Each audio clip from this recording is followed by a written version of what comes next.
Rebonsoir mesdames et messieurs, c'est un plaisir de vous retrouver.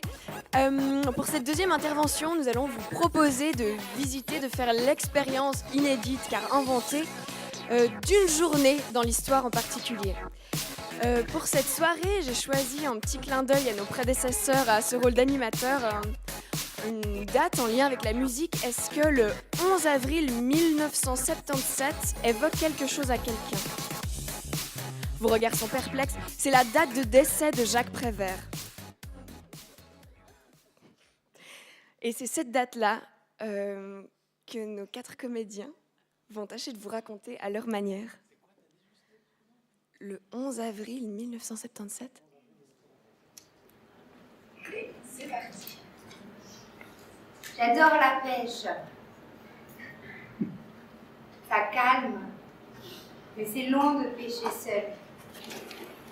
Je m'assieds et j'attends. Et depuis quelque temps, on est 2. J'ai un copain de pêche et c'est beaucoup plus sympa. Ce matin-là, lorsque je me réveilla, à côté de moi, la place était encore tiède. Ma femme venait de partir. Elle se réveillait que très rarement après moi, et normalement ne quittait pas la maison. Je me dirigea vers la cuisine, mais ma femme n'était vraiment pas là. Où était-elle partie? Journée bizarre. Quand je me suis réveillé ce matin-là, j'ai trouvé un message sur la table de la cuisine. C'était mon frère. Il me disait qu'il était parti pour la journée, il est allé pêcher. C'était une nouvelle passion pour lui, et je ne savais pas vraiment pourquoi elle l'avait prise. On était cordonniers dans la famille, depuis plusieurs générations déjà.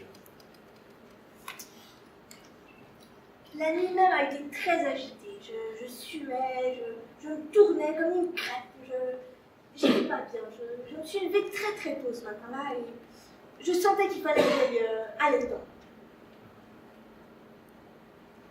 Ce qu'il y a de bien avec la pêche, c'est qu'on n'a pas besoin de parler. Ce qu'il y a de moins bien avec la pêche, c'est qu'il y a un moment donné où il faut achever le poisson. Alors quand il s'est écroulé et s'est mis à convulser, par réflexe, j'ai eu envie de lui mettre un grand coup derrière la nuque. Pas de femme, pas de déjeuner. C'est la première réflexion qui m'est venue. Je décida donc de me diriger vers le café juste en bas. Le café était bouillonnant de fumée. Oui, bouillonnant de fumée.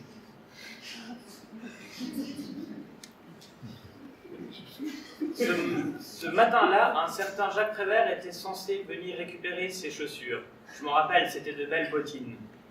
Mais il n'est jamais venu. Là de l'attendre, je me suis dit que j'allais pouvoir me permettre un petit café avant d'aller au port rejoindre mon frère.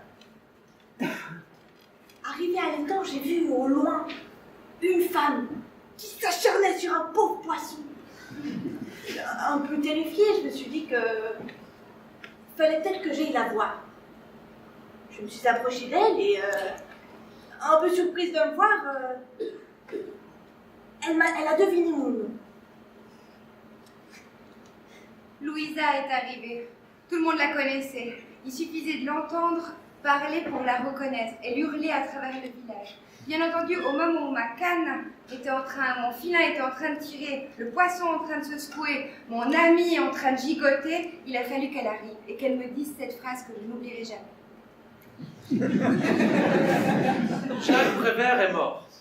Voilà ce que le cordonnier m'a dit. Je lui dis, mais c'est qui ce Jacques Prévert? Tu sais, moi, le ventre vide, je n'arrive pas à penser. Mais Jacques Prévert était mort et ça le bouleversait. Ce qui m'intéressait surtout de savoir, c'était où était passée ma femme. Et il m'annonça que son frère avait l'habitude de partir avec une femme plutôt jolie pour aller pêcher. Une femme plutôt jolie, ça pouvait être que la mienne. Arrivé au port, j'ai vu mon frère avec une femme plutôt jolie.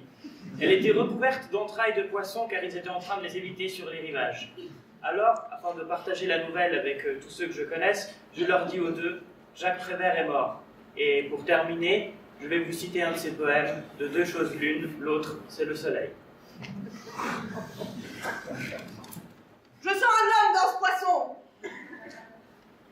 Je ne savais moi-même pas exactement ce que ça voulait dire, mais je le sentais au fond de moi.